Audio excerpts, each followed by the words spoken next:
I remember I walked up into St James's and my hands, everything, my whole body just lit up. I've got goosebumps all over. I get the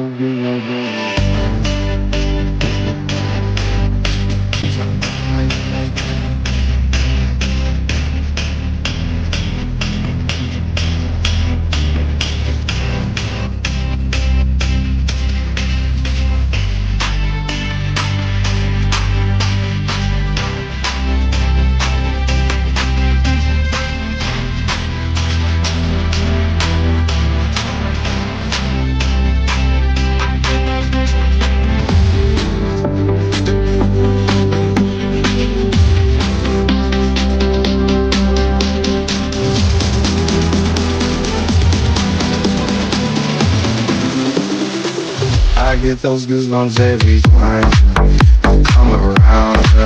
You ease my mind, you make everything feel fine. Worry about those times, I'm way too numb, yeah. It's way too dumb, yeah. I get those goosebumps every time.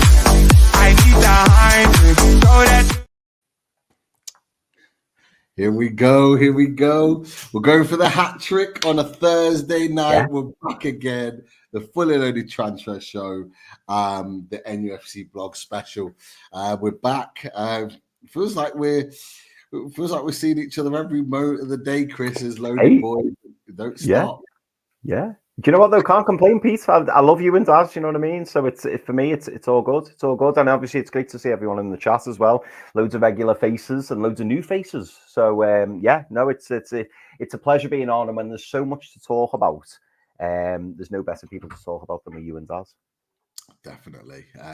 And look, it's a pleasure to have Ollie, and then we'll get him in just a second. But welcome to everyone in the chat. Everyone's catching on to the Tunes. Let me hear you, Tunes. Ian McKenna, Toon is in there. Scott, yes, Scott. The Win Casino. I remember. I'll never forget that one. Yeah. Great to have you in there. Of course, our loaded Spanalisa with a big Toon. We've got 9 goals in there. Saying good evening to everyone. We've got Dennis in there with the Toons. Nobby Clark. Big up Nobby Clark. Peter Smart. Great to have you in there as well. And of course, Geordie Toon for Life in there too. Rich Will. Connie's in the house. Oh, it's so good. He did it twice. Dennis with another Toon. And of course, William Smith. Big up to everyone. Huge thank you to everyone joining the chat. Of course, those Toons will keep on rolling. And lots to discuss tonight. Obviously, Daz is on parent duties, so may well join us a little bit later on if all works out nicely. But look, we're here to talk Newcastle United. And as it always seems to happen, interesting news seems to fall our way when the Full Loaded Transfer Show is about to go live. And 9NE, great stuff with the Toons. And now, look, we'll get into it. Let's get into it, Chris. Let's get our conversations going. But first off, how's things on this fine Thursday evening? Good, mate. Yeah, I mean, it sounds, not to spoil it, but I spoke to you very briefly at the start of the show, and it sounds like you've had a very similar day to me. So it's been incredibly busy. Not really caught up on much, but one thing I did catch on, because you boys put it in our WhatsApp chat, was you had the news around Olise and somebody else, but I won't spoil it. So yeah, really, really excited to have Ollie on tonight and talk all rumours, get Ollie's opinions on stuff. But yeah, other than that, mate, yeah. Played footy before, had me shower, had me tea, so I'm all ready and raring to go. But how are you, Pete? Yeah, a little bit rushed off my feet today. I literally got in from work at like 7:15. So it's like quickly in, showered. Not even had anything to eat yet, but getting everything set up, and we are ready to go. And look, let's not beat around the bush. Let's get the main man in. It's an absolute pleasure to welcome in Olly Hawkins from NUFCBlog. Let's get him in. How you doing, Ollie? Hi, lads. You all right? Yeah, good to see you. Thanks for having us on. Good, man. Great to have you. Pleasure to welcome you back to Loaded Mag NUFC. Me and Chris were talking along with Daz the other day, and we were saying it's got to be about a year now since we last had you on. Yeah, I think it was, because I was watching the one you did last night with Keith Downey, and then I searched Loaded Mag in my name, and I was just out of interest looking when it was, and I think it was 11 months ago, so maybe July last year. So yeah, but it's weird, isn't it? The transfer window hasn't opened yet, but here we are with all these rumors the day before it officially opens, and we've signed someone. So yeah, it's never quiet, is it? No, definitely not. The summers, I think, moving forward are always going to be just as busy as the seasons in themselves. And I don't think any Newcastle fan would want it any other way. That's for sure. And you mentioned we made a signing. We have made a signing. Finally, forget this picture, the mocked up pictures of Lloyd Kelly in a Newcastle shirt. Let's see the real pictures. There we go. Lloyd Kelly is in black and white. He is officially, obviously, we'll go through on the 1st of July, but signed the contract. He is a Newcastle United player, and Fabrizio Romano confirmed it also alongside his agent and his partner to wear the number 25 shirt. So Lloyd Kelly looked very happy to sign that deal. Ollie, will come to you first. Now it's done, confirmed, finito. He is a Newcastle United player. What do you make of that signing, mate? Yeah, I'm really happy with it. I think in the world of FFP, I know it's really tedious to always talk about it, but these free agent transfers are like gold dust now, aren't they? Obviously, we missed out on Tosin to Chelsea. I think we wanted him and Kelly. It seemed right-sided centre-back and a left-sided one. But yeah, I think with Kelly, there's loads of positives, isn't there? Obviously, there's the free transfer, which is a bargain, but then you've got his versatility. You can obviously... Versatile is massive at any point of a season, but I think when Botman's out with an ACL for probably the rest of the year, you've got Dan Burn, who's getting a bit older and probably not quite what he was at left back. If he starts to, he's never had pace, but if he loses any of that mobility, I don't think we're going to see much of Dan Burn at left back. And I think really Kelly's a short-term replacement for Botman and probably a long-term replacement for Dan Burn, really, because I can see in time Burn maybe dropping into that Paul Dummett role where he's maybe used less frequently and more of a leader off the pitch maybe in time. But yeah, there's loads with Kelly, isn't there? He knows Eddie Howe, which is a big factor. Obviously, Premier League experience, and the fact he knows Howe will help him settle into the team. He'll know what's demanded of him, sort of fitness-wise, also tactically. And he should be able to plug in and play pretty quickly. Whereas if you got a sort of Sven Botman replacement, or at least for the short term from overseas, you might have taken a bit of time for them to settle in, whereas Kelly can come straight in. And I've only seen good things from Bournemouth fans as well. It's always a good sign, isn't it, when you see not only praising his ability, but his character as a leader, as his attitude. And I think when he didn't sign a new deal and left on a free, they could have easily criticised him. That often happens, doesn't it? But he's been praised a lot. So yeah, there's the only concern for me is the injury record, but which after the season we've just had, we could do without any more. But hopefully he can sort of stay fit in Newcastle. Yeah, Chris, Ollie just touched on it there. He has been well spoken about with regards to Bournemouth. It doesn't really ever happen with us, does it? With players that come our way, normally we get a lot of negativity thrown our way. Oh, they're not this, they're not that. We were pretty much getting that a little bit with Tosin before we decided to go to Chelsea from a lot of Fulham fans. But surely a lot of positivity around is a nice thing to see, knowing that he's coming in, getting a glowing reference. Yeah. I mean, the most recent one in recent times that I can remember was Lewis Hall. If you remember when we signed Lewis Hall, all the Chelsea fans were saying, he's a great prospect, we shouldn't be letting him go. But you're right, in the majority of cases, it's always like, he's crap anyway, we didn't want him anyway. So the fact that, all the Bournemouth fans speak so warmly of him, and hey, let's be honest, you don't get made the club captain for no reason. He's captain Bournemouth. He's still a great age. We keep talking about that. I genuinely, people are saying like, I've seen some people say, that it's not like a majorly exciting signing, or that it's not a big deal. But to me, I think it's a really, really good signing, and it's an example of improving the team, or the squad, if you like, not just the 11, but the squad, and doing it, for a minimal outlay. I'm sure he's probably had to sign an on fee, but bringing in someone who can play left centre back or left back, who's Premier League experienced, who's in the mid-20s on a free transfer, I think it's great business. I really, really do. If we were to sign him if he had 3 or 4 years on his contract, I reckon you're talking upwards of 20, 25 million. So to get him on a free transfer, I think it's a coup. I really do.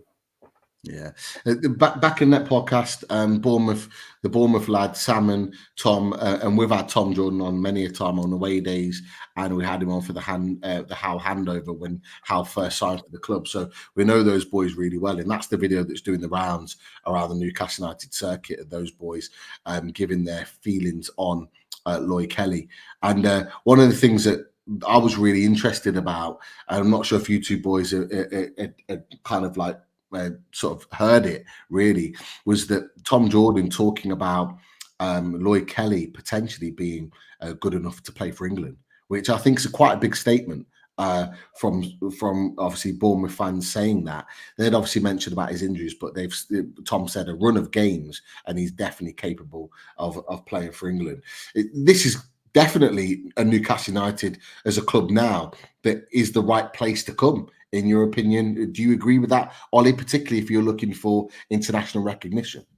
Yeah, I think definitely. I mean, a few years ago, it always felt like we were the club that was ignored and Southgate would never come up north and things like that. But obviously, Anthony Gordon's a prime example, isn't he? He's come to Newcastle and wasn't even thought about from an England point of view at Everton, and he's come to Newcastle. He's developed under Eddie Howe. He's matured, and I think, as you mentioned with Kelly, the big thing's got to be the fitness. If he can stay fit and with that also improve around better players at a bigger club where there's more expectation, if you can do all those things, I can see the makings of an England international. Because let's face it, I mean, I didn't even touch on these things, but he's known for being pretty quick. He's a good athlete. He's got a bit of pace. He's also comfortable on the ball. So if you add all these things up, comfortable on the ball, pace, leader, good attitude, 6'2", he's got the bit sort of makings of a really good Premier League defender, and he's done it in the Premier League as well at centre back and at left back, which is not easy, is it? There's not that many centre backs who can do that. So I think if he can just stay fit and he can develop under Eddie Howe, as most signings have over the last couple of years, then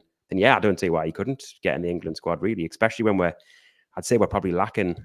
I know he's not particularly young, but we're lacking some fresh options in that sort of part of the team, aren't we, at England? Yeah, definitely. You mentioned Kieran Trippier, Chilwell, Luke Shaw. Other than that, you're kind of struggling, really. Lewis Hall, Lloyd Kelly, definitely. What a couple of options there that we'd need to be looking at for England. There needs to be an overhaul regardless of what happens at the Euros. Talking about England just for a second, and this is the opportunity for players to come in. Anthony Gordon's pushed his way in, Cole Palmer. Who's to say that Lloyd Kelly can't be the next one in line, providing he puts those good performances in. Just before we move on, for both of you boys, and because I think we asked Keith Downing this question yesterday, but I'll ask you boys, because I don't think we got to this, Chris. Correct me if I'm wrong, but where do you feel he is going to play? We talked about it, and Ollie, you touched about it. He can play left side, left back. He can play left side and centre back. Where do you think Eddie Howe is bringing him in to play? I mean, I would probably say with Botman injured, it's a difficult one, isn't it? Because with Botman injured, it's tended to be Dan Burn at centre-back on that left side, Lewis Hall at left-back, and obviously Lewis Hall's been brilliant. I did hear Keith last night saying there's still some concerns about him defensively, and I do get that. There was moment in that last game at Brentford where I think Mbeumo gave him a bit of a run around, but he's got so much ability on the ball. He's improving pretty quickly. So in a way, I'd be a little bit surprised if, given Lewis Hall's progression at the end of last season, he's then going to have a pre-season to get up to speed. I'd be a bit surprised if he then started the new season on the bench. So I think if Hall's going to play and if Kelly can get up to speed over pre-season, I think it'll be Kelly and Shaw at centre-back and with Hall at left-back. But who knows? Obviously, it depends who impresses over pre-season and who knows who might come in on the other side, on Shaw's side as well. But I think at the minute, I'd probably say Kelly at left-sided centre-back until Botman's fit, I would say. Are you the same, Chris? Are you the same with what Ollie said, left side of the centre back?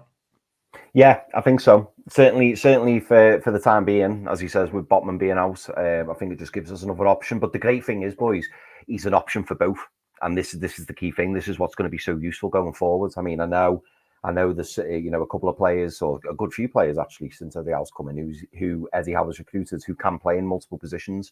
And I think having somebody who can play left centre back or left back is going to be really advantageous to Newcastle. And not only that, if we revert to 5 at the back or 3 at the back, if you like, I'm sure he's equally comfortable at left-sided centre back. So it just gives us more options. And like I say, I'm really, really happy with the signing. And I think he's going to prove to be a really shrewd signing as well.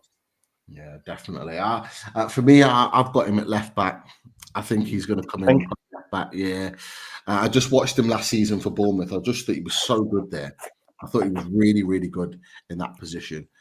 He can play left centre back and probably ultimately predominantly his position. But I just think his raw attributes, his pace, his power running forward.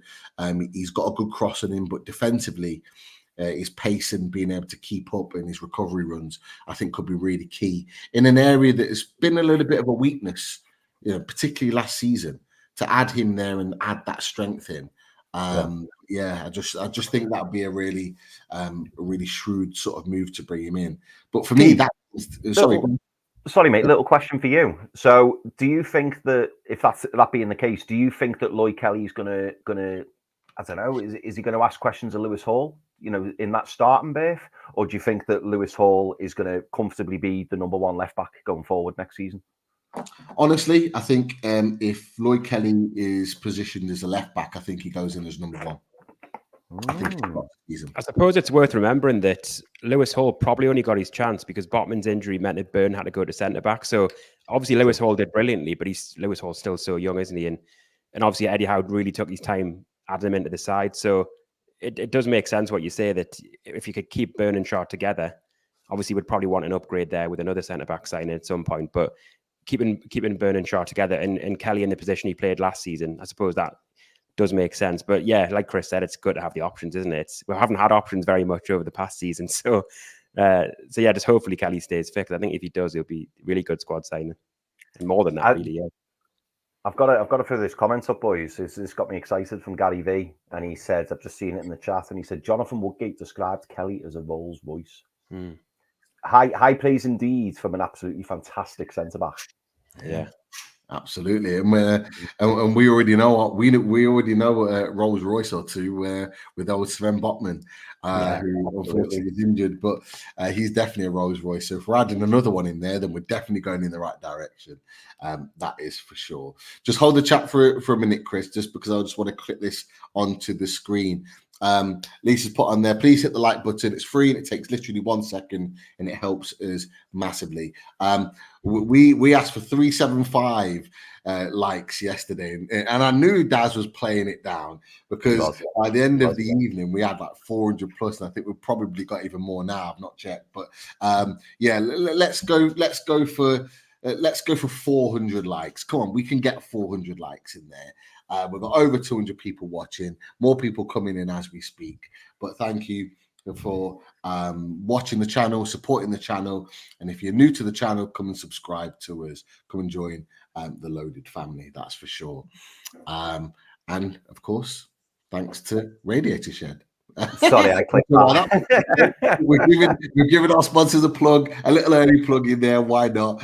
We've thrown it in there. But lads, lots to talk about, and things are moving all the time. Now, just one conversation that I just wanted to have before we move to the noises of what's moving today is around sort of James Trafford. We've talked about him quite a bit within this goalkeeper situation. We know the situation with Dubravka. We got a bit of an update from Keith yesterday that Celtic are interested in him, but there is no movement as yet, but it is looking like he is going to be on his way.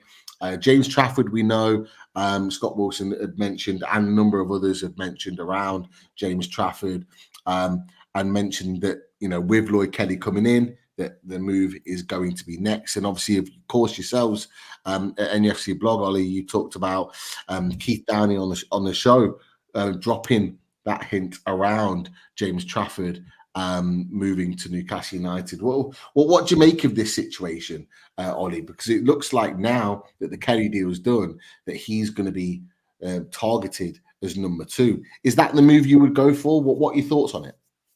I mean, it's an interesting one, isn't it? Because when we were looking at, say, the Valencia goalkeeper, I was going to try and pronounce his name there, but I might make it even worse if I try and do that. Obviously, when we were looking at him, it would have been a more expensive deal. I think people suggest he was one of the best young keepers in Europe. He's just come from an amazing season in Spain. So I think people got quite excited by that link. But then, as Keith said yesterday, logistically, if you sign him or if you sign Ramsdale, they come in and they expect to be number 1. You're spending 35 million plus.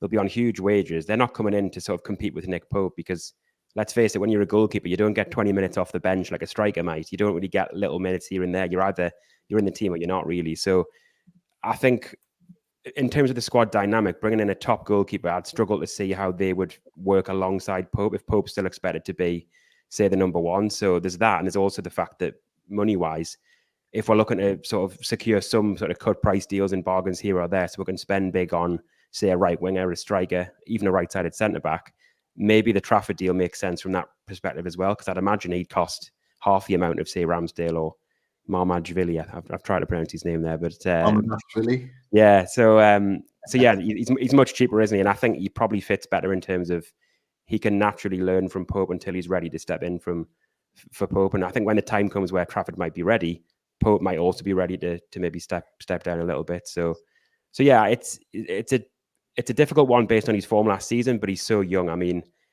how many goalkeepers at 21 years old are starting in the Premier League? I mean, mid-20s is young for a goalkeeper often, isn't it? So hopefully he's better for that experience and it hasn't knocked his confidence too much, because it was a tough season. But again, as Keith said yesterday, if you talk to anyone in football, as he mentioned, people say how highly rated he is. So I think that should be a good deal, providing it's not knocked him too much last season.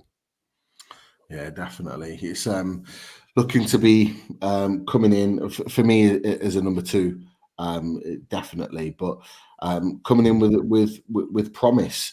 Are you worried, Chris? I don't know if we've talked about this. Are you worried the fact that, well, we might have done a while ago, but the fact that Burnley fans aren't too bothered about losing him, does that concern you at all? I don't. Do you know what? It's a really good point, Pete. I'm not sure. I mean, I remember when we spoke about this very briefly. You mentioned the text that Natalie sent you, who was from the Burnley podcast. You do sometimes you don't know whether it's just sour grapes, do you? I mean, I suppose the alarm bells for me are the fact that Trafford was the number one, and then obviously got replaced, didn't he? And then the previous number one from the Championship season came back in and I think played the last 10, 12 games. So that is a bit of a concern, but you've got to keep remembering, haven't you, that he's only young, he's only 21, and going forwards, he could have a really, really good future in the game. My biggest concern, and it'd be interesting to hear Olly's thoughts on this actually, Pete, and because I think you share the same concern, Pete, that if Nick Pope gets injured, that basically means that James Trafford would be the number one, and we know that Nick Pope isn't, well, from what we're hearing, he's recovered from his injury, but there's still some concerns that injury could reoccur. And I suppose the biggest worry for us is that if that does happen and Nick Pope misses an extended period, that will then mean that James Trafford gets elevated to the number one position. And is he ready for the permanent number one position? Based on last season at Burnley, you would say no, but that could end up being the reality if James Trafford is the only goalkeeper that we bring in.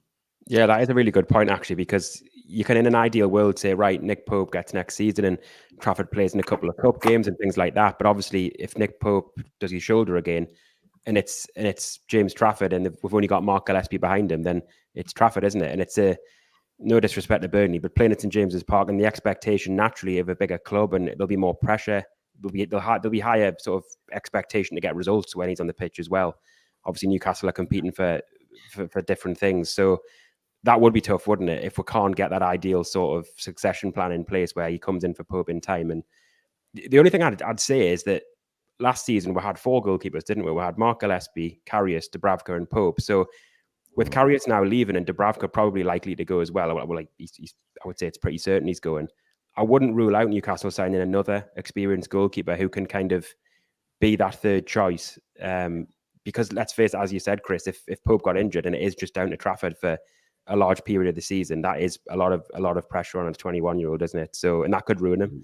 Let's face it. If young players are thrown in on a big stage too early, it can ruin them. But on the flip side, Anthony Gordon, I think when we signed him, his record at Everton, I think just the January we signed him, I think I put a tweet out about this. I think he got 3 goal involvements for the first half of the season, when then we paid 45 million, and then give him a little bit of time and he suddenly comes good. But obviously it's giving him the right amount of time and letting him settle in properly. But if Pope got injured over pre-season, would he get that time? Maybe he wouldn't. So yeah, I wouldn't be shocked if another goalkeeper came in on top, I think. Yeah. And you know what's really interesting about that, lads, is that actually Keith Downey kind of touched on that as well. He touched on the fact that there could well be at that point another goalkeeper come in.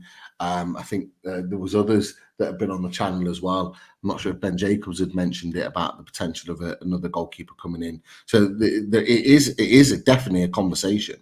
That's for sure. That another goalkeeper could come in. I think Scott Wilson might have mentioned it earlier on in the week as well. So the points that you've made makes it even more of a concern if it was to happen.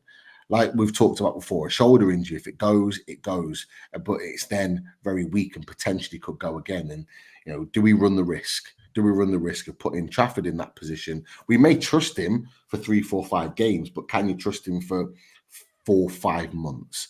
And then the question is that do we trust Gillespie to be the number 2? Not so sure. The additional concern to that is if we got to January and we desperately needed a goalkeeper, a bit like last season, will there be another potential of a Mamardashvili available where we might this year have the money to put it down, but the goalkeeper's not available? And this is why we're looking at this situation saying, like, you've got Mamardashvili there. He's a little bit more expensive, but he's a goalkeeper you're going to have for years to come. Like, can we miss that opportunity? Can we let that opportunity slip? If we leave it till later on and he has a great Euros and everyone's talking about him, he's then going to go. He's off the market. No other option there. So it is a concern there. It genuinely is. And that's not so much about Trafford. It's about just the goalkeeping situation because it all hangs on Nick Pope. I think another thing that I thought as well there is, obviously, in an ideal situation, Nick Pope stays fit. He doesn't get another injury. But if Pope was fit all of last season and Trafford didn't really get much game time, how does he then develop in that season? Often you get youngsters who go out on loan. I mean, it's different. But Freddie Woodman, who was a young goalkeeper at Newcastle, was often just going out on loan because he didn't really get game time. And obviously, he didn't really make it to the levels we thought. But for James Trafford, yes, he'd be training with Nick Pope. He might improve under Eddie Howe and things like that. But it's that fine balance, isn't it, between not throwing him in at the deep end and wanting him to play too much too soon. But then if he sits on the bench all season, he's gone from playing at Burnley every week, albeit a little bit too exposed, to then not playing at all. So it's getting that balance. But when it comes to signing sort of a better, more expensive goalkeeper, it makes you wonder, if we did spend that extra on Ramsdale or Mamardashvili, where would that extra money go if we can get Trafford and then have more money to play with? Because if someone said we'll talk, I'm sure you're going to come on to Olise in a bit, but if it was Trafford and Olise, or Mamardashvili and a right winger who's a little bit cheaper but nowhere near Elise's level, we would probably go for Trafford and Olise, and the club are probably weighing those things up. They're probably thinking, if we get Kelly and Trafford, we now have the money for a top winger, a top striker. So I guess we can't say that now, but it might come to light that we're doing that for a reason, I guess. Do you know what, Ollie? I was getting all excited when we were talking about it, and I was going to mention that very question. I thought, no, I'll wait until we talk about Olise, but let's talk about it now, because I think it's a really, really good point that you made there. If you ask most Newcastle fans, I mean, we'll all answer it as well, but if you ask most Newcastle fans, would you rather go all in on a right winger and bring in Trafford, or would you rather kind of go half and half and bring in Mamardashvili and maybe a cheaper option at right wing? Yeah. Well, that's it, isn't it? Because that's the thing. When we look at it at face value, it's a little bit like the Yankuba Minteh story about him potentially being sold. If you look at it straight on and just think, do you want to sell a really exciting young winger? You don't, because we've not even seen him play at Newcastle. Yeah, he could go on to be brilliant. But if someone also told you selling Yankuba Minteh means we can keep Bruno, and we've also got some funds to sign, say, an Olise or someone brilliant, you might then go, well, if that's what's going to happen with it, then maybe we'd go for it. So yeah, it's all these things we don't really know, but Newcastle will have a plan behind the scenes. I just hope they don't take too much of a risk with Trafford, because like you say, if he has to play, say, a full season at 21, if Pope gets injured again, that would be tough, wouldn't it? Yeah. What would you do, Pete? What with regards to getting Trafford and then investing elsewhere? Yeah, so the options are Trafford, and you can go all in on your right winger, or you bring in Mamardashvili and you maybe hold back a little bit on that right wing position. You maybe just get like it sounds a bit arrogant saying it, but like a more reasonably priced right winger. So not an elite right winger, just a promising one. For me, I mentioned it last night. I've kind of come around to the Trafford deal. Anyone that's watched for a load of transfer shows before would have known I was disappointed when the links came about and the Mohamed Ashley links kind of soured. I know you were as well, Chris. I know Daz was too. But I've kind of come around for the Trafford deal because I can see the sort of picture. I could see at this point that they're now manoeuvring their money around. The Tosin deal, as much as we may not believe it, it's definitely affected things within the window. Getting someone who was of his capability coming in on a free along with Kelly would have meant more money to be spent. And I do think they probably would have gone for Mohamed Ashley had Tosin decided to join Newcastle United. So I do get it. I understand it. So for me, if it means that we get that elite quality level right winger, then I'd take Trafford coming in and Pope being the number one. Because look, when they step onto that pitch, we back them regardless. We always do. And Pope, if fit, is a goalkeeper that can get us right back up to the top. If he can stay fit, he's already proven it. Before he got injured against Man United, we had the best defensive record in the Premier League. Up in that point, we were equal with Arsenal. So he is capable. It's just about, can we keep him fit? And it means that what we can do is get a top level player, which I'm sure we're going to talk about. So that's where I am. That's where I am with that. That is a good point, actually, because as soon as the Tosin deal sort of went off the table and he went to Chelsea, it didn't take long for the Mamardashvili rumours to go from, we're not probably getting him, we're going for Trafford. And it makes you wonder, because we lost that bargain in Tosin, and we probably know now there's not a right-sided centre-back available on a free who can be another Kelly-style signing and sort of free up the funds to spend elsewhere. Maybe we knew the goalkeeper had to be less. We've had to weigh up all of those things. Honestly, Ollie, it seemed seamless. And bearing in mind, those three boys like yourself, we've been tracking this since the summer. Like, it's almost like, hold on, Mamardashvili. We're all almost kind of getting excited that we saw in the Spanish reports the bids going in. We're just waiting for the Northeast journalists to confirm it. We're all kind of getting a little bit giddy about it, and then the Tosin deal falls flat, and then all of a sudden it's Trafford. And it just fits. It just seems like it's been a seamless motion, and it almost kind of tells us how well ran Newcastle United are now. Because let's face it, if this was under Mike Ashley before, right, this would have taken weeks to then decide to go in a different direction. What Newcastle have done is basically they've realised that he's going to Chelsea. Right, okay, he's going to Chelsea next. Who's on the list? Where do we need to move around? And all of a sudden, bang. Trafford's come in, we've put the bid in within a week or so, and we've moved on into the other direction. And I actually admire that as a club, that we're not just standing around and waiting. We're looking to be active. We're looking to actually get deals done as quickly as we possibly can. So I appreciate it for sure. And I think we'll appreciate it when we get the players in that I think we need.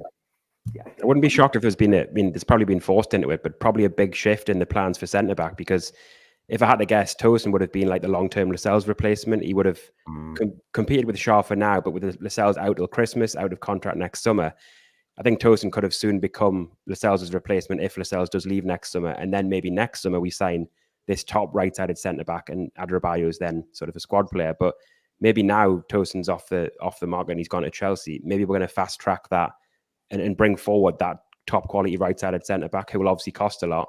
Therefore, we'll have to reduce the spending elsewhere. And maybe that's why they've gone Trafford. But yeah, they'll have it all worked out. But like you say, it's good that they're on the ball these days, unlike the Mike Ashley and Lee Charnley days, where I think there was one bloke running the whole club, I think, back then, wasn't there?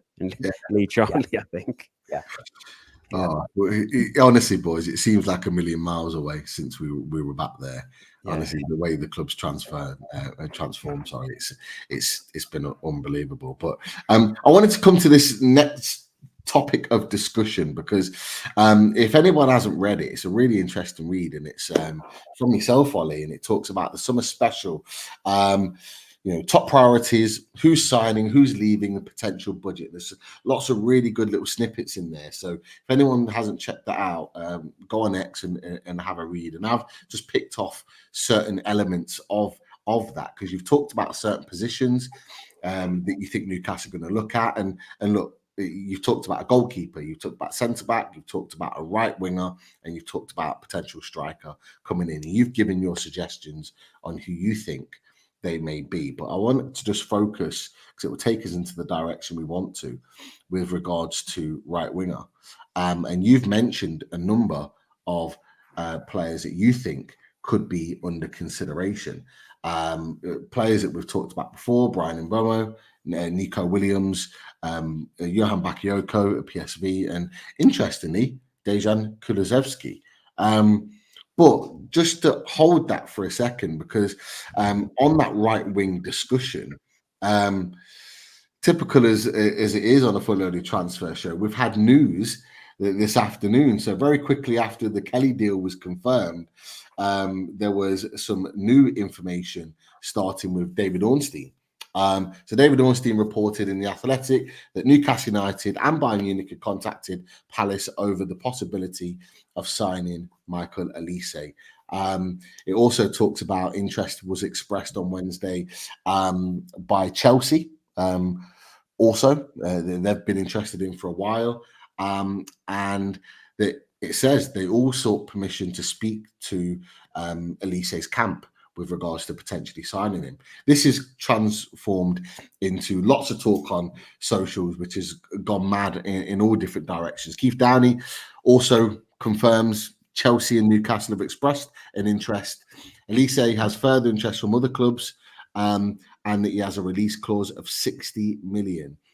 He mentions it's going to be a tough competition in the bid to sign him. So, boys, what are our thoughts about Michael Olise being a potential option? And it seems like Newcastle United are genuinely looking to sign him. Ollie, I'll come to you, and Chris, I want to get your thoughts on this as well. Michael Olise, were you surprised by this? What was your initial reaction when this came out? I mean, it's one of those where I can completely see why we're interested. I know you flagged up the piece I wrote a couple of days there about, and I mentioned a few right-wing options. And I think further down, I mentioned Olise is, for me, a dream target. I think if I could pick one right winger, possibly in world football, who feels realistic, albeit pretty ambitious, for us to bring in, it would probably be him, because he's got so much quality. He glides with the ball, he's left foot, set pieces, he's creative, he can score goals. He's just got a bit of magic, hasn't he? And I think we need that on that right wing. We've spent a lot of money on the left with Gordon and Barnes, probably dropped about 80 million on those two. And they're both now sort of proven Premier League players who've got better. But on that right side, you've got Murphy, who's is a good squad player and he does the job for us. And Almiron, who's 30 now, isn't he? He's never been brilliant in terms of his final ball, even though he works hard. So we really need an upgrade on that right side. And I think Olise would be perfect. My worry is that we're not actually in Europe next season. He's going to have so many clubs interested, as you mentioned. I mean, Chelsea, you could argue, Newcastle, a better project than them. They're a bit of a mess. There's so many players there. They're always changing their manager. Their owners got no plan, I don't think, half the time. But Bayern Munich, I think Man United, Man City, there's a lot of clubs who've been mentioned, I think, in David Ornstein's piece there, who are seriously interested. So I think Newcastle, given he's got a release clause as well, so there won't be any bidding war, Newcastle would do well to attract him, but he'd be perfect, wouldn't he? He'd be so good. So good. Yeah, but Chris, I want to get your thoughts on this. Like, where we've talked about Olise before, but as Ollie's just mentioned, the fact that actually, in all of those pieces, and there's others as well. There's another player that we're going to mention in a second that another journalist has mentioned. But in every piece that's being mentioned, Newcastle United's name and as well Chelsea have been linked alongside them and named tentatively other clubs. That the ambition we're looking for, does that show us where we're at in the market this summer? I hope so. I mean, I said I was excited over Lloyd Kelly, but this is like times 10. If we were to sign Michael Olise, that arguably that I think that frightens other clubs, because if you've got a front three of Anthony Gordon, Alexander Isak, and Michael Olise, that's some front three. That rivals like that's top three. That's top three standard of attacking. And then obviously you add to that, a couple of other players who we could get. I think we'd be in for a really strong season. Like Michael Olise, 2-footed, very direct, very quick. And he's shown, he's shown that he can do it at Palace. I suppose the only concern for me is obviously his injury records. Now, that did seem to improve. I think you highlighted this, Pete. That did seem to improve under Glasner when he came in. So maybe he just needs managing. He just needs, carefully looking after. But make no mistake, Michael Olise is like a huge upgrade on what we've got at the moment. And I think if Newcastle manage to nab him, there'll be a few clubs in the Premier League looking over the shoulder, going, that's a statement. That's a big signing. We've said for a long time that we need to upgrade that right wing position, and like I say, bringing in someone like Michael Olise, that I think that puts us amongst the big boys, and I think then you'll see. I think that could actually start a snowball effect in the sense that other clubs will start going, do you know what, we're gonna have to move in. We're gonna have to really upgrade here, because Newcastle were full of injuries last season. But if we start upgrading and we get a little bit more lucky with the injuries next season, we're not going to be finishing, we're not going to be finishing seventh again next season. It's only going to be higher up the table, because imagine the goals and assists that Michael Olise, if fit and on the pitch, can provide Newcastle. So we're getting them on the right, we're getting them on the left, and then we've got the main man through the middle. I think it would just be. We spoke about it, didn't we, Pete, on a previous show? Was it Squad Games we were talking about, or which show was it when we brought our transfers in and Michael Olise's name was obviously mentioned, wasn't it? And we said when we had the tactics board, didn't we? So yeah. I think Squad we talk about it. Yeah, he's like different gravy. Michael Olise, it would be an absolutely fantastic signing for Newcastle United, and the fact that all the media outlets are reporting it now, I think we're all just getting a little bit excited. So I think one of the things as well there is that, even if we don't manage to attract him, I think it's a good sign of where we're looking and the sort of money we've got to spend on the right winger, because obviously he's got a release clause there. So if it's going out publicly that Newcastle are interested in signing him, we're not going to be looking at any price below the sort of 60 million. We're going to be going to Crystal Palace saying we're prepared to pay that. So if we've got that sort of money for the right winger we want, even if we don't get him, it's a sign that we're going to go for a top winger. So he's a dream one, but if we can't get him, it's a good sign, isn't it? Yeah, no, absolutely, mate, absolutely. Pete, before we come to you, mate, well, it might be from the horse's mouth, this, because according to Mad Mag Mark, he thinks you look like Michael Olise. No chance, not a chance. So we're hearing from the man. We're hearing from the man himself. But Pete, what are your thoughts on Olise, mate? Are you equally excited? Oh, I'm trying to play it down, like not be too excited. But if you could ask me for like the dream sort of like signing in that position, it would be someone like him. I think a lot of the right wing names that have been linked, the sort of higher end like right wing names that have been linked, would all fit very nicely on that right hand side. But the form that he showed, for me, he would be perfect for Newcastle United and in what Eddie Howe wants to do. And look, there are some people in the chat saying, too much money, overrated, or whatever, and obviously everyone's got their opinions on that and allowed their opinions. But look, from the sample size that we've seen from him, and I put this up the other week, and I'll put it up again for us to see. I'm just going to go through his stats, and of course, green is good. This is Michael Olise's overall stats. So looking at his percentiles here, up there with some top right wingers, Rafinha, Florian Wirtz, Saka, Musiala, Cole Palmer. You got Jude Bellingham. Look at the players that he's being compared against, and look at the stats and percentiles that he's producing. The goals, and the goals and assists are top level. Then you've got your shooting qualities, a top level. Shots from free kicks. We know he's a good set piece taker. We know he can take penalties. Shots on target, shots totals. All of these stats are good. You look at his passing stats. You're thinking where you're looking at where are his flaws, like within his game. You look at the short passes, you look at the medium passes, the long passes, all within high percentiles, all within the green. And then you're looking at different types of passes, through ball, switches, dead ball passes. All of these things are traits that we want in a player, and all things And a lot of these things are the key things that are missing in Miguel Almiron's game. And so we're looking to improve on Miguel Almiron, and he's showing that in all of his stats. Look at the goal and shot creations that are there for all to see. And yet, defensive elements of his game aren't great. Someone put it in the chat, and quite right. His blocks are high, passes blocked, but obviously, tackles and various other things have got work. But, he's a young lad. He's got time to improve, and his possession stats are really good as well. So his stats at a top, really good top level performance. And if you look at, and I'll just drop this on the screen again, just so we can have a little bit more of a look at his game. You look at started 14 games this season, 10 goals. And if you go down here, 6 assists. That's in the Premier League. 16 goal contributions from 14 starts.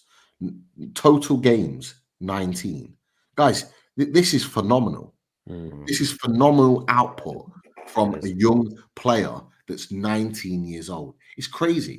Yeah, I know not to put a downer on this, but I think my worry, as I mentioned before, is given the amount of top clubs interested in him. And don't get me wrong, Newcastle are a big club and they've got so many ambitions now to be back in Europe. And we've got Isak, we've got Bruno, we've got like some really top players for someone like Olise to come and play alongside, and a manager who gets the best out of players. But my worry would be, firstly, not having Europe and Champions League clubs saying, look, you can play Champions League next season.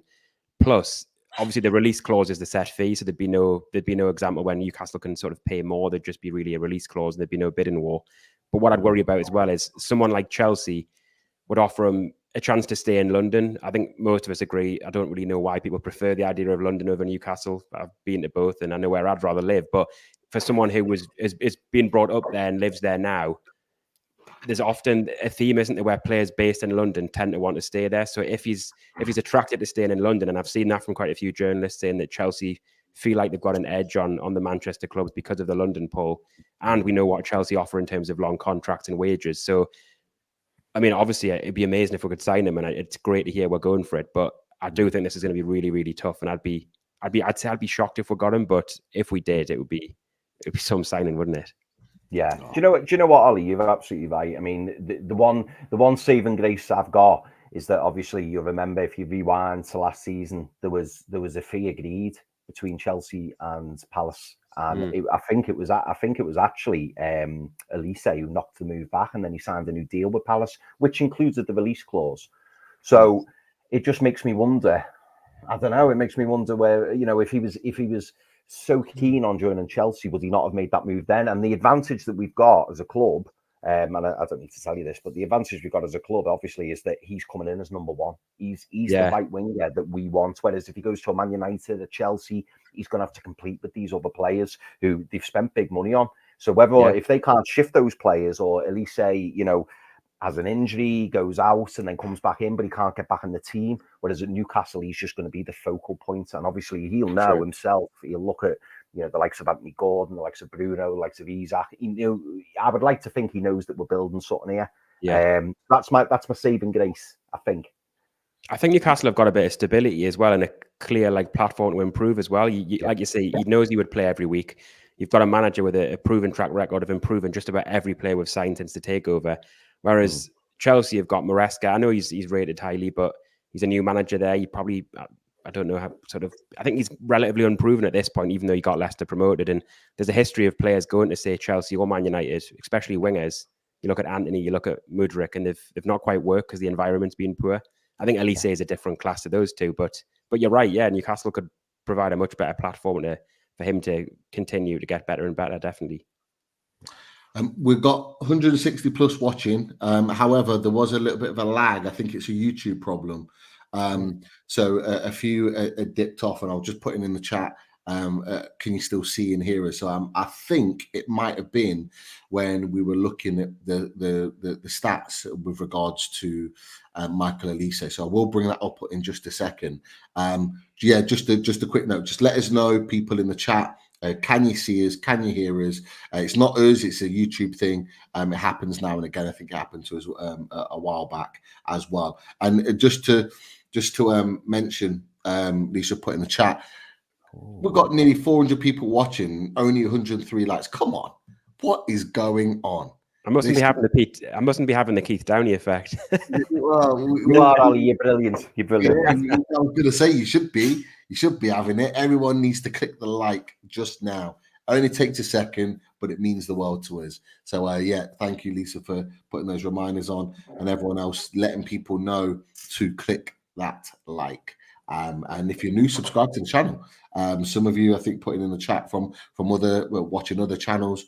Come and join us. Come and kick us and give us a subscribe as well. One thing I wanted to touch on with Michael Olise.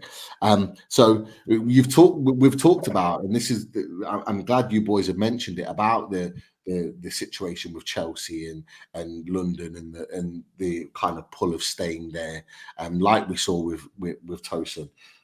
What do we need to do? What do we need to do to make Michael Olise choose Newcastle United? I've got a thought. I've got my kind of mindset of what Newcastle United needs to do.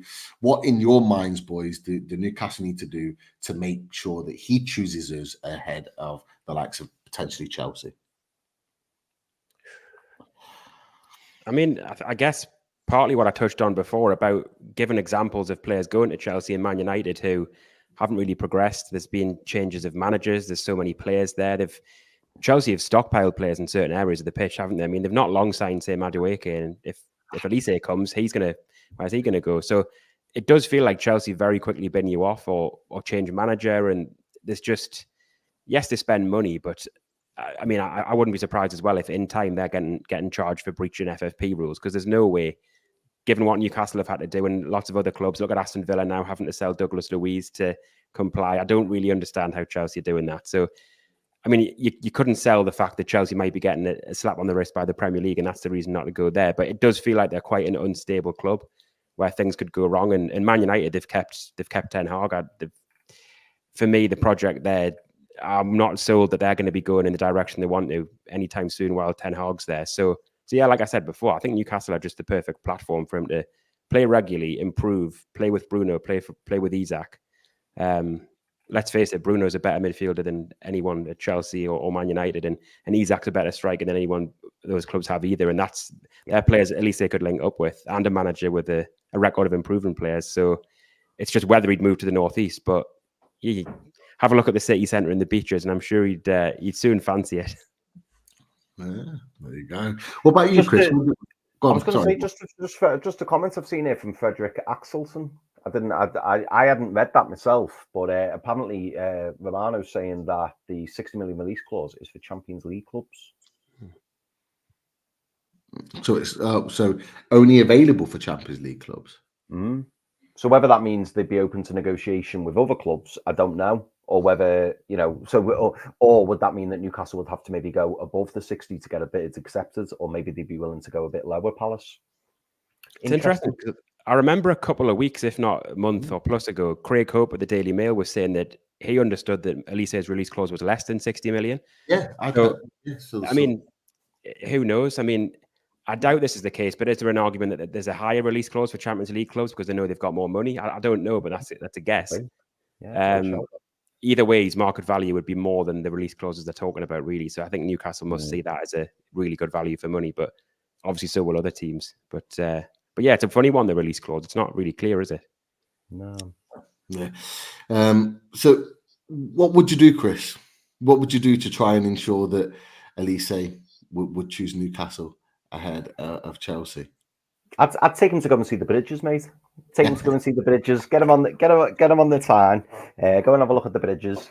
But no, in all seriousness, I think I would just sell the project. This is where, and we've spoken about it before, this is where, having ex players involved, like your Shearers, like your Ferdinands, like all people like that, and just try and sell what we're trying to do here. I think as well, if PIF get involved, with the Reuben brothers and everything, just try and sell to them what we're trying to do here. Do you know what I mean? Show them lots of videos of the the home game. Show them the PSG game. Say, do you want to be? We want to be a part of this again, and we want to get Champions League football again. And there's no reason why we can't. I actually think in many ways that not having European football this season. I mean, you know, all the media were going on about it last season with Tottenham saying, "Oh, Tottenham are going to be brilliant because they've got no distractions," and that's us. That's us this season. And Tottenham finished 5th last season, but I think we can go one better. I really do. I do think we can get that top 4. And if the rumours are believed to be true, you know, about the likes of Douglas Luiz potentially leaving Villa, and you know, Villa obviously having extra responsibilities, extra games to play this season. Liverpool have got a new manager. Chelsea have got a new manager. Ten Hag staying, but give it 5 or 6 games, are they going to be screaming it for him to go out again? There's a lot of instability out there. Yeah. And I think that can only work to our advantage. Ollie mentioned it, you know, about the fact that the club's stable. The fact that, you know, we're all going in the right direction. We all know what we want to do. And, you know, if we can add in one or two other signings, there's no reason why we couldn't tempt Michael Olise, you know, and say, listen, you know, come and be a part of what we're doing, because we're only going one way, and that's up. Yeah, 100%. For me, we need to act fast. Yeah, we need to act quick, fast, and effectively. I like what Tristan Hall put, actually. 150 grand a week and a big assist goal bonus and guaranteed first team spot. They're all things that we could probably offer, Michael Olise. And yeah, people will say he's 22, shouldn't be on that sort of bigger wage. But when you've got the capabilities and the talent that he has, and you're in competition with the likes of Chelsea and Bayern Munich and all the rest of it, you've got to act quickly, you've got to act fast, and you're going to have to offer bigger wages.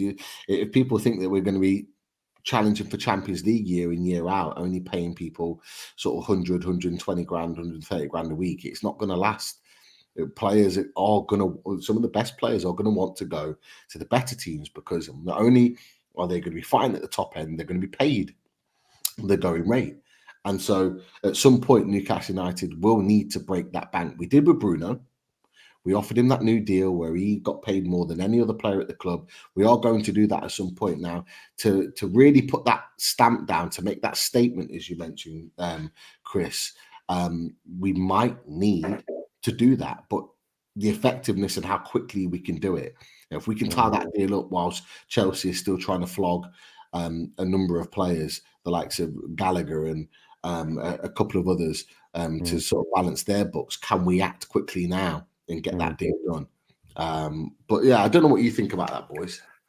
Pete, Leighton Waff has come up with a, you were talking about that statement, and Leighton Waff comes up with a really good point, and he says, I hope we're showing we've got the funds for Olise because of Man City's speculation of triggering Bruno's clause. What do you think on that comment? I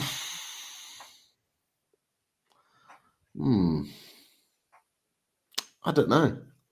What do you think about it, Ollie? I'll pass it on to you. I mean, to be honest, I'd argue that now we've brought in Kelly on a free. I know that won't be cheap because there'll be a big signing on fee and big wages, but Kelly on a free. Trafford we've moved to, as we've talked about, a cut price alternative to the others we've looked at. We've got the Champions League money from last year. We've got the seller sponsorship that's obviously, I think, far more lucrative than Fun 88 was. And we've obviously just moved to Adidas. There's the Amazon documentary. I think all those things mean that we're going to have a fair bit in the bank for this summer, even though we do need to sell for PSR, FFP reasons. So because we've gone, by the looks of it, relatively cheap for Kelly and Trafford, I'd imagine there is money there for Olise. And that's, I think I've read in quite a few articles, I think The Athletic said it, that the vast majority of our budget was always planned for a right winger. So I can see why there's a concern, because you think, oh, where's the 60 million come from? And the Bruno rumours appear. But I think based on what we've done, I think we'd have that money to go big on a right winger. Although at least that's my hope. Yeah, no, I completely agree. Pete, I didn't want to ask you this question, but I've got to. I promised I'd ask this question. But good friend of the channel, Johnny Greenwood, he says, hi lads, do you think there is more chance of Olise signing or loaded Mag winning the next charity game against NUFCB? Don't start, Johnny. Don't start. You know what? We'll get both. Yeah. We'll have it. About that. Yeah. But yeah, I hope you're well, Johnny. Great to have you in the chat as always, and always rubbing it in. We'll get that trophy back. Don't worry about that. But and on a more serious note, sorry, there is a question from Craig Lee, and he says someone suggested that Olise might be. Oh, there's that word, Pete. Someone suggested Olise might be a smokescreen to nab Mbeumo. I haven't really seen many links with Mbeumo.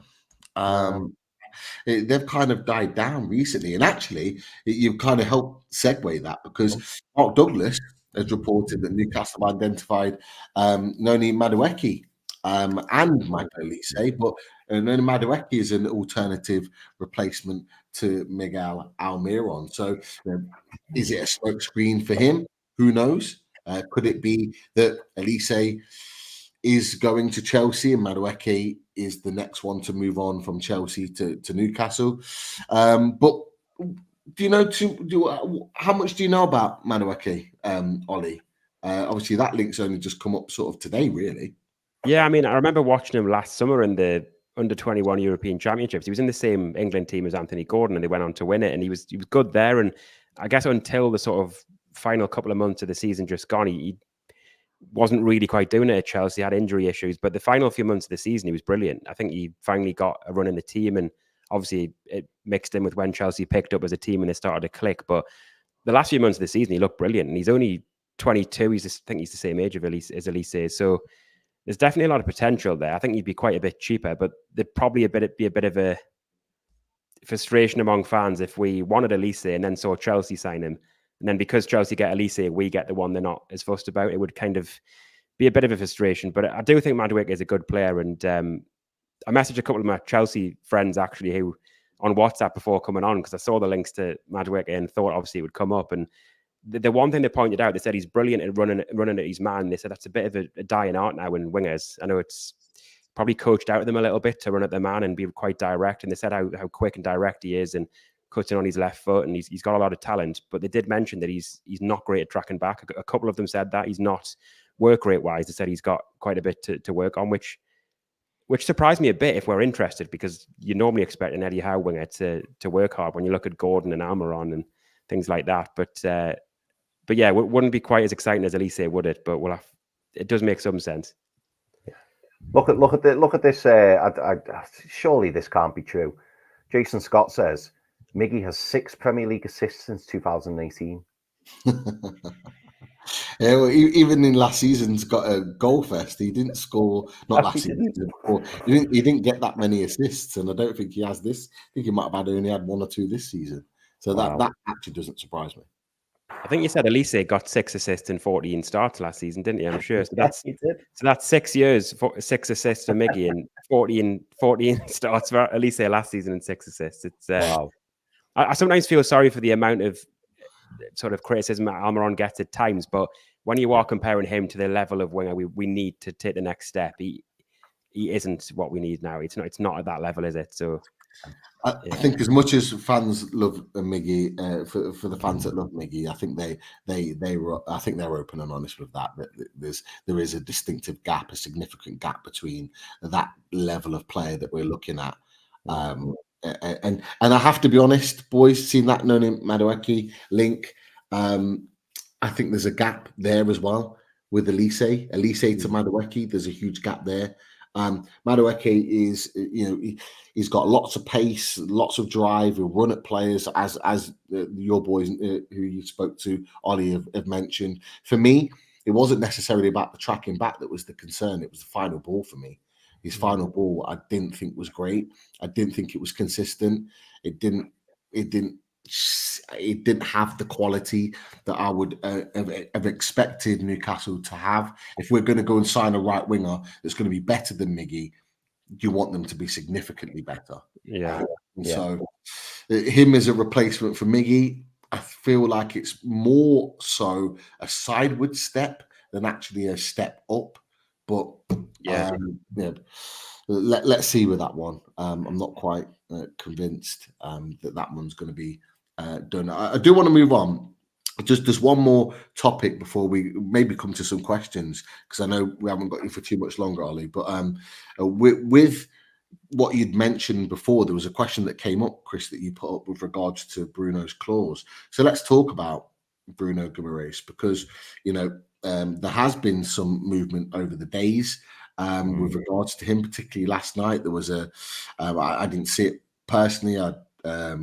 My phone was blowing up like with messages this morning when I woke up, because all this stuff had happened and I'd not seen it. But What we do know is that Jordan Cronin had put a couple of days ago that, you know, as it stood, Man City weren't likely to trigger the 100 million clause, and that was seen as positive news. But you know, there was lots of talk last night with regards to Bruno and his clause being met on social media. Various different accounts had mentioned it. Like I said, I'd not seen it, and by the time I sort of woken up the next day, those tweets and messages had gone. But Lee Ryder of the Chronicles reported that Newcastle's fears on Bruno Guimarães' clause have been played down after that almost sort of scare from last night. What are your thoughts on how it stands with Bruno's sort of release clause and whether Man City are gonna kind of activate it? Are you worried? Are you concerned? Do you think it's going to happen? What are your thoughts about those sort of three questions? I mean, I think it expires a week on Monday, and I'm sure it's the 24th of June that was mentioned quite early on by Fabrizio Romano and a few others. So that's kind of the deadline for clubs who want it, the release clause at 100 million. And then after that, it's up to Newcastle. Obviously, they are in control of the price, and they can turn down whatever bid if they wanted to. So it does make me wonder. We've got sort of halfway through June nearly, and we haven't got that breaking news that someone's activated the release clause. And if they did, obviously then it would be up to Bruno. But it just makes me wonder, despite all the talk of Man City, are they actually going to do something in the next 10 days? He's about to go away to Copa America. He's already with the Brazil squad. Yeah. My worry was when Lucas Paqueta, who was obviously a good friend of Bruno's, who's been heavily linked with Man City, when the whole betting scandal came out on him, I thought, well, there's someone Man City aren't going to get. Does this then turn their attentions to Bruno? But 100 million release clause, even though it might seem like a decent deal for Bruno, I think in the world of FFP, it's a lot to pay early in the window, I would guess. So maybe Man City feel like they haven't got the money from an FFP point of view to do that. And personally, I think if no one activates it by a week on Monday, the 24th, I think you'll stay, because I don't see Newcastle accepting any offers below that. It would take more, wouldn't it? So, and at that point, it's up to Newcastle, not Bruno so much. And I think Bruno won't push for a move. Okay, he might be, if Man City activate it, there will be a temptation naturally. Guardiola, Champions League football titles, but I think if I don't see him really pushing for a move. I think he is happy at Newcastle if Man City don't push for it. But yeah, it's a nervous next 10 or so days, isn't it? Really. Yeah, definitely. I'd heard similar that it was the 24th of June that his clause had come out. I think everyone had established that when the clause was kind of identified, that it was around sort of a 4-week period, the last week of May up to the last week of June. It was that 4-week period that it was meant to be. Now, some people certainly people that I spoke to on the Man City side, they were adamant that it was the 30th of June. And I was thinking, I'm sure I've heard something different, but I'm glad you've kind of confirmed it on our side, Ollie, because I'd heard something similar. So it's kind of reaffirmed to me that is the clause. But for you, Chris, obviously, that messages and stuff were put in our chat when we'd seen that was the case. That it apparently had been sort of activated. Turns out that it's not. You know, a few Newcastle fans on socials are getting angry about it because of people posting things and it not necessarily turning out to be true. Are you worried by the Bruno kind of links and the rumours that are going around? Not overly, and that's not because I'm like majorly confident or anything like that. But I've always maintained I only think there's a handful, maybe even less than that, of clubs who could sign Bruno Guimarães. Like, I think I said a while back, for me, it would be Man City, PSG, or Real Madrid. They're the three, and all of those have their question marks around them. We've spoken about Real Madrid having 101 central midfielders, so that you would seemingly think that rules them out. Man City have obviously got this big 115 charges hanging over the head, with the potential of Pep Guardiola also leaving at the end of the next season. And then you've got PSG. And it's like, well, he's been there, seen it, done it in France. Does he want to go back to France? Yeah, I'm sure he may. Maybe the lure of going back to France and playing for the biggest club in France, that could be tempting for him. But he's got a really good thing going on here at Newcastle. We often say, don't we, Pete, that he would never get the adulation anywhere else that he gets here at Newcastle. His family is settled. They love living in the area. Bruno, absolutely, you can tell every time he steps on the pitch, Bruno loves, that relationship he's got with the fans. I think it would take a really, really, really special club and a real special deal for him to potentially leave Newcastle. And when I hear rumours about Arsenal triggering the clause and Liverpool triggering the clause, like, that's just not, even if they were to do that, I don't think Bruno would look twice at Arsenal or Liverpool. I think the only team he would join in the Premier League would be Man City. But again, alluding back to what I said, those question marks over them at the moment. Is it worth the jump? Big jump in salary, no doubt. But why go to Man City and be a little fish in a big pond when you can be at Newcastle and be the big fish in the ponds? Like, everything's set up here for him. His best mate Joe Linton's just signed a new deal as well. It's all ready made for him here at Newcastle. So I think it would have to be like a Real Madrid or a Barcelona who come in for them, and I'm not convinced Barcelona have got the money, so that's why I didn't mention them. Yeah, you're in agreement there. You were kind of nodding away, Ollie, with regards to that. What are your thoughts?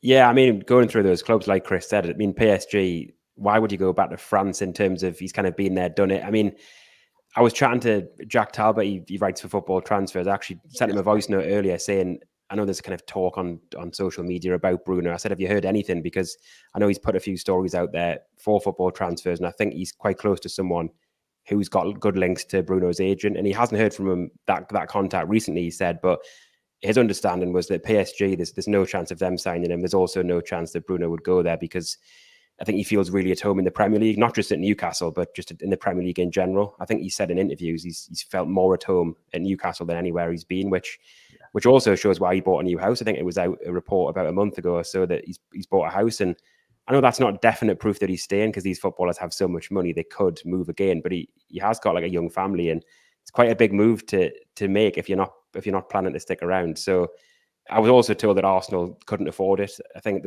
Ben Jacobs put a tweet out a couple of weeks ago saying that Arsenal would only show interest after the release clause expires and then look to get him on a cheaper price. But that's absolute delusion, isn't it? To think when his clause expires, they'd get him for less, that he would cost more. So there's no chance of that. And yeah, I think, Chris, you hit the nail on the head with Man City, that if they activated it, you'd worry. But the 115 charges, as you say, Pep Guardiola potentially leaving at the end of next season, he'd be a huge pull for Bruno and for existing players. Maybe others leave once Guardiola leaves. So there's doubts there as well, isn't there? So, and he's clearly happy at Newcastle, so he's not in a rush to leave.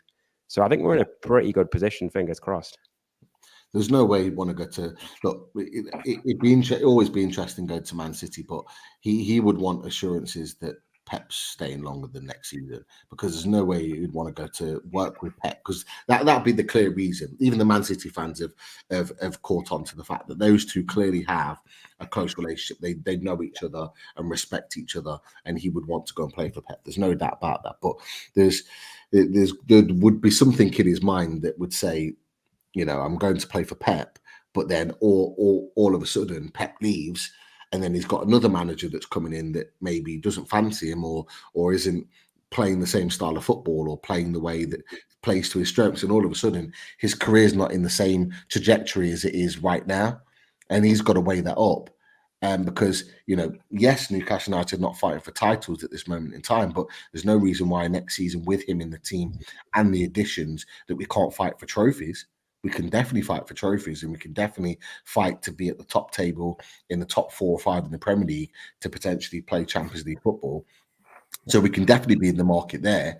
And, if we're fighting for the top 4 and fighting in the Carabao Cup and the FA Cup, that could well be enough for him to go, you know what, yeah, I'll give it another year and kind of wait it out and see. But, look, I'm already kind of in my mind sort of preparing for the possibility of him leaving, just because I don't want him to leave. But it would just make it easier to kind of move on from that moment. But the closer it's getting, and like you said, the key for me is he's going to Copa America. Is he going to break international duty to go and sign for Man City and not really get the send off that he probably deserves at Newcastle United. I think he's the type of player that would probably want that, to say thank you and do things the proper way. So maybe next season would probably fit him more if we didn't achieve what we wanted to achieve. So look, I'm not getting drawn into it at all. The rumor mill, until it's confirmed right at the top level, then as far as I'm concerned, he'll stay a Newcastle United player. That's for sure. Any questions, Chris? Because some of the topics that I was going to go to kind of wrap up the show may well be covered in the questions. Yeah, well, I've had some really lovely feedback about Ollie. So Andy Ford said, "Good evening, lads. Trust you have Ollie on. Can you tell him I love his podcast? His knowledge on FYI man is quality. The only time I've beat him this season is Steve Harper." Oh, yeah. Thanks for that, Andy. Yeah, and David H. NUFC blogcast pod is some high tier audio entertainment. So lots of love in the chat for you, Ali. Thank you. Thanks, everyone. Question for Ollie from Tom Dixon. He says, if Wilson goes in the window, what replacement would you want in his place? So what striker would you want to bring in, Ollie, if Callum Wilson was to go? I find this interesting because I know there's a lot of talk of if Wilson leaves. There's been, I think Benjamin Sesko got linked and he's obviously staying at RB Leipzig now. But I find it interesting, the debate around who would sign up front, because you've got to remember any striker that comes in will be playing second fiddle to Alexander Isak, who's arguably he is one of the best strikers in the world, isn't he? He's incredible. Yeah. I think it's fair to say that. So it's not going to be easy to find a player who's got the proven goal scoring quality of Callum Wilson, who's also happy to kind of play alongside Isak, as in wouldn't start every week. And coming into this season, we haven't got the guarantee of Europe. We can't say to a striker, right, you're going to come in and you're going to be the second choice to Isak in the Premier League, but you're going to play in Europe. We haven't got that yet. So it's not going to be easy, is it, to sign a striker, a quality striker who's going to come in and know they won't play every week. And that's why someone like Ivan Toney, who would be brilliant, I think he wants to be the main man at the club he goes to. So the player I'd pick, I quite like Tammy Abraham. I think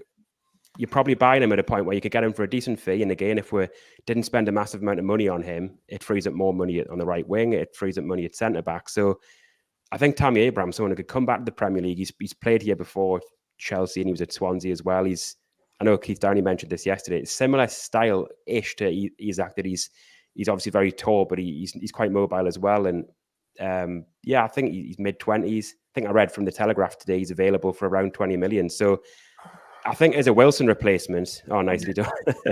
I think he'd tick a lot of boxes and be realistic, because I don't think we can afford, or in terms of the squad dynamic, bring someone in who's a 50, 60 million striker. So I think Abraham would be realistic and good. I tell you what, I didn't know he was available. Well, allegedly, I didn't know he was available for 20 million. That's a good price. I think good price. It's a great price. It seems to me it's a great price, for a grade age, 26, I think it is, grade age. I think it seems to be that he wants to come back to England. Yeah. And so, for me, I think it's a great opportunity to bring him to Newcastle, because one of the things that he didn't want at a young age, when he was sort of 19, 20, is to go. He didn't want to come north to play under Rafa Benitez. He wanted to stay further south, wanted to stay there. But the fact that he's now gone abroad kind of opens that up. It changes his perspective. He's lived in another country. So bringing him back and bringing him up north to Newcastle, to a team where he would get minutes, he'd get opportunities to play, be in a position to score goals, I think it'd be a really good signing. And for that price, for as talented player as Tammy Abrahams, yes, he's had a serious injury, but he's come back from that now and played matches since. No different to Tino Livramento. It'd be a great opportunity to bring him back in. Another player that hadn't been linked with Newcastle but is available apparently in the summer is Jonathan David. From Lille. So the rumours are from L'Equipe, this is a number of days ago now, that he will leave this summer and that there is interest from teams in the Premier League. So could be one to watch as another option. I don't think he would be a massive, huge fee either. Maybe a little bit more than the 20 million. But again, a player. I think he's got a year left on his contract, if I'm right thinking. So another player to option as an option there. But sorry to interrupt there. Oh, sorry, we're still going there. But yeah, I think really with Abraham, I'd prefer him to Calvert-Lewin, basically. I think if I got Calvert-Lewin, it would have to be Calvert-Lewin and another young forward, someone who can allow for the fact Calvert-Lewin's not always fit. Because for me, if you got Calvert-Lewin, you'd be getting someone who's less proven than Callum Wilson in terms of goal scoring. But recently, he's had a fair few injury issues. Although I think he did stay fit the majority of last season, but the previous two, I think he had a lot of issues. So it's almost in a different way, a bit like the Trafford situation we talked about, where we say if Pope got injured for the season, would we want Trafford all year? Well, if Isak got injured and we had to have Calvert-Lewin as the one striker, I wouldn't be able to guarantee either goals or him staying fit. I don't think so. The Calvert-Lewin links worry me a little bit in that sense. So I think I'd prefer Abraham. I don't know if there's anyone you think would be better or any other suggestions.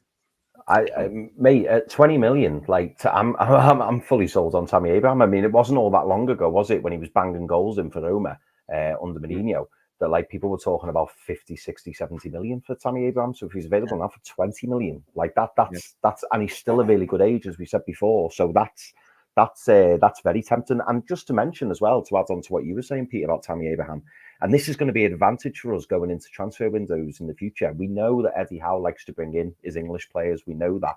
And when you've got the likes of Nick Pope, Lewis Hall, Tino Livramento, Joe Willock, Callum Wilson at the moment, Anthony Gordon, that's going to be a temptation for English players like Tammy Abraham to come back, because he knows that the England manager, whether it be Gareth Southgate or the New England manager going forward, they're going to be at St James's Park wanting to watch some football, because there's some really, really big England players or big prospects for England. So that could be a big pull as well, particularly if you're trying to attract English players, because they know that the English manager is going to be, there watching the games. Yeah, definitely. Oh, true. Definitely. Just a few players that you'd mentioned in your article there. Even Ferguson, Tammy Abrahams we talked about, Cyril Grassi, and obviously Dominic Calvert-Lewin. So there's just a few other names in there. I think there's a number of people that would like Ferguson, albeit he has been injured for quite a while. Then Guirassy is getting interest from Dortmund, but we were certainly linked with him in January. Yeah, viable option. So I know he's got a low release clause, hasn't he, Guirassy? He's just scored, I think, 28 goals, and he's got I think it's about a 17 million euro release clause, which for a player scoring that many goals is nothing, isn't it? Even if it's a risk worth taking, put it that way, if that's his price.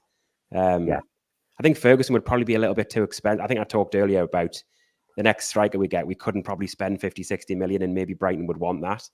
But he has often been a player that, even when he's been fit, he hasn't always started every single week. So if he was available at a decent fee, I wouldn't be shocked if we looked at him. But again, I'm not sure we could spend huge money on a striker to compete with Isak. But who knows? We might surprise people again. We often do that each transfer window, don't we? Yeah. No, we absolutely do. But more love for you here, Ollie. Kev T says, you've been really positive tonight, Ollie. Keith was like a dark cloud. Like those behind me. This is an interesting one from John Burbeck, and he says, would you put in a bid for West Ham player Kudus? Ooh. He's a good player, isn't he? He's looked really talented. He's quite an explosive player. And I think he can play both wings as well, and probably in that sort of false nine position that Gordon's played. And he does look very talented, but as always, when a Premier League team takes that risk and they sign him, they got him from, was it Ajax? We'll be kind of wishing we did that, because he would have cost, was it 30, 35 million then? Now, how much are you looking for him? It would cost a lot, wouldn't it? So the only thing I'd say about him, I think people have noted that he doesn't track back a great deal, and I think I would want that. But then I said that about Madueke, and he's being linked, so who knows? I've got a couple. Oh, sorry, Pete, go on, mate. I was going to say his release clause is activated next summer. Ooh, interesting. He does look very good, doesn't he? I think he was impressive when we played West Ham last season. He caused us bother, didn't he?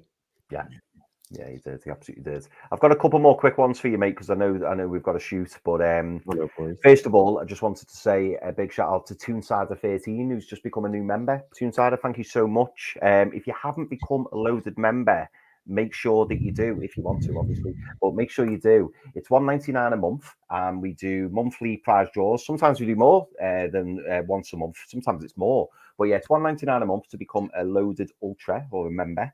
And as I say, you qualify for the prize draws. And yesterday we had Bill Burnett in the chat. He won a £50 store voucher, and we sorted Bill out with that today. So yeah, Bill, if you're in the chat, mate, happy spending of that money, mate, on your Newcastle United shirt. I know you said that's what you were going to do with it. Ollie, Tom Dixon asks you, do you think Dubravka will end up at Celtic? I mean, it would make sense, really, wouldn't it? I think Joe Hart's just retired.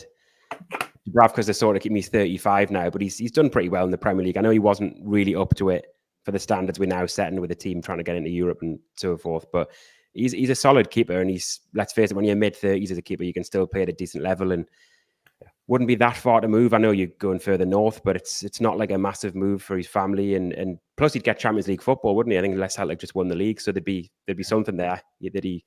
I don't think he didn't feature at all, did he, in the Champions League last season? So I don't think he would have played Champions League football. So yeah, I could say that. But the only thing, again, listening to Keith last night, I think he mentioned that Dubravka was on 40 grand a week, and Celtic's top earner would be around that. And would Celtic make Dubravka their top earner when he might have offers from Saudi, which would be, because I've heard of Saudi interest in Dubravka. I've read that in reports. So if Dubravka's weighing up Celtic on say 30, 40 grand or a Saudi offer, it maybe double that.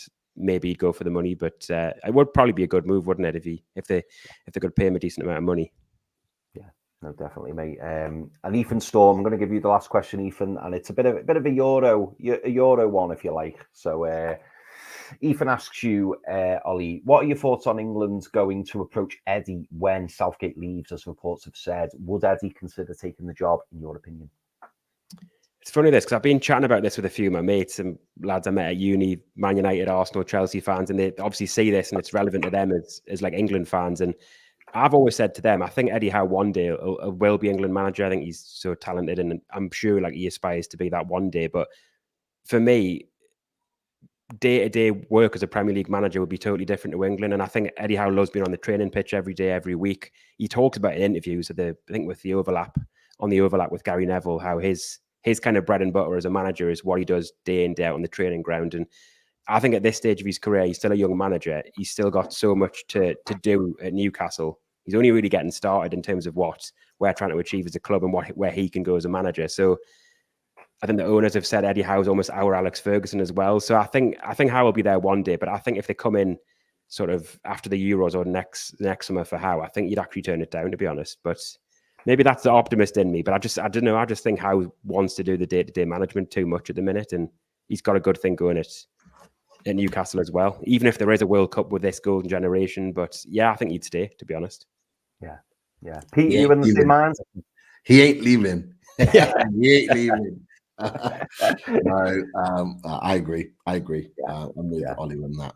For everything you said, I agree with, mate. Spot on. Yeah. And Ollie, I'm just going to nip in with my own little question. A quick one, just want one word answer. Who's going to win the Euros? England. I mean, I'll be honest. There's a part of me that looks at Portugal's squad and thinks they look really good this year. But that's what I think.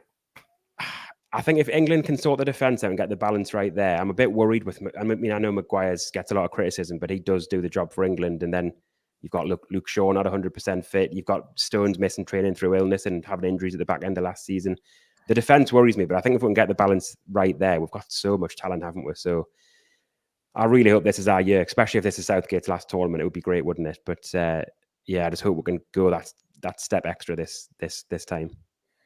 Yeah. Got a little bonus question, just one, because I know you wrote about this, so it'd be rude not to talk about it.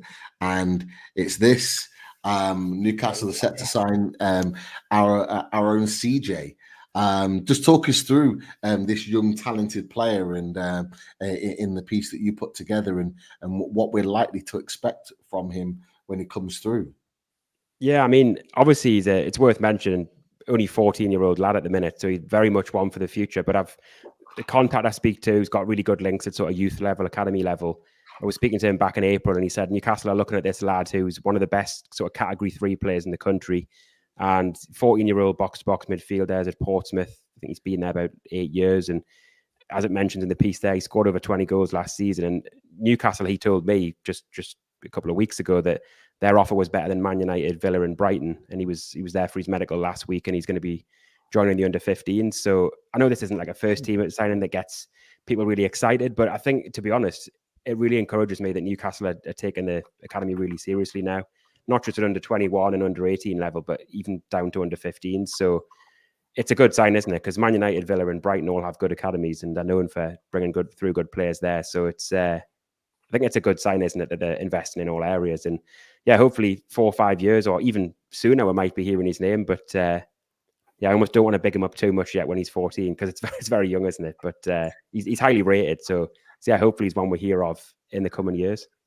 But you look at the pool down south, across London, and then across the coast with Southampton, Portsmouth, and along the way Brighton as well. And there's a huge pool there that it's been a resource that we've never kind of tapped into really at Newcastle. And the links with certain players from young lads from Arsenal and Chelsea and now sort of Portsmouth. It shows that we're in that market and we're in the mix for those type of players, which is like you said is great to see. And that can only just be this seems to me like the tip of the iceberg of what we're planning on doing in the future. Because if we can compete with these teams now that have already showed pathways to young players, and we're allowing them to be sold on our vision, that takes us massively into the future, which is brilliant. It's actually worth mentioning that the same contact that let me know about this the CJ signing, he actually mentioned that Levi Tyndall, who's the son of Jason Tyndall, he was actually discussing potentially joining Newcastle's under-15s. And I got that information. I didn't run a story on it until I got it as a bit more confirmed, because I didn't really want to put it out if it didn't prove to be true. And I got an update just last week. No, it's unfortunately not, but I got an update just last week saying that it looks like it's not as likely. But if I get anything more on that, and it is going to happen, I'll let you know. But there could be some other breaking news, so you might have been right. Because Ethan Storm has just said Sky reported Chelsea and Newcastle prepared to meet Olise's release clause and talk to the player. We get that breaking news back on, Chris. I'm going to click it 1 second because that is big breaking news. Right, you can see Ethan Storm on the button as ever, and to be fair, that just adds strength to our conversation tonight in what the three of us were saying about Olise, and it just shows what we've all said is that Newcastle United are willing to fight alongside these teams to try and bring in the best quality players that are available. So I'm not saying we're going to win it, but we're in the race, and that's a positive in itself. We're in the race, lads, so let's wait and see. If we're just up against Chelsea, mate, I'd feel confident. I would. I really, really would. I think, like I was saying before, I think there's a few reasons why I think we're a safer bet than Chelsea. Now, I know some people will say to me, well, Tosin Azerbaijan didn't think that, but I just think this Olise conversation is a different one, and I think I think we could get him over Chelsea. I do. Could be amazing, wouldn't it? Yeah, Ethan said he's watching Sky Sports News now. In a few short minutes when we've finished the show, we might come and join you. And who knows? Over the weekend, we may well. We've done 3 days in a row. I think we're all shattered as the week's coming to the end. But hey, if news breaks, you can guarantee that Loaded Mag and NUFC will be back. But look, just before we go, Ollie, massive thanks for you joining us. Absolute pleasure to have you on. I know we come on slightly longer than we anticipated. It's all right.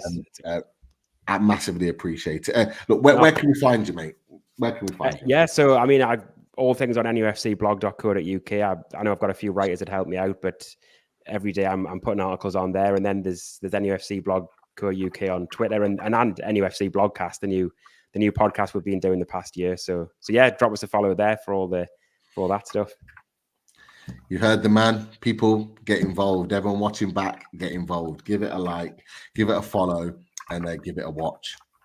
That's simple. Just going back to previous shows, make sure if you haven't already, give the Dharmesh and Pete Graves show a watch from the week previous. And of course, if you haven't watched it yet, I don't know where you've been. The Keith Downey show that was just last night, and of course, click the likes and give a subscribe to us for this show alongside Ollie as well. Chris, anything from you before we sign off? I don't think so, mate. No, I'm just wondering whether you're going to pick the How or the Isaac. That's what I'm wondering. You choose, mate. Oh, mate, I'm always going to choose the Isaac all of it. Well, let's do it then. People, we're out of here. You guys take care. Have a fantastic Thursday. Come on, the Mags. Let's go. Cheers, lads. Thanks for having us on.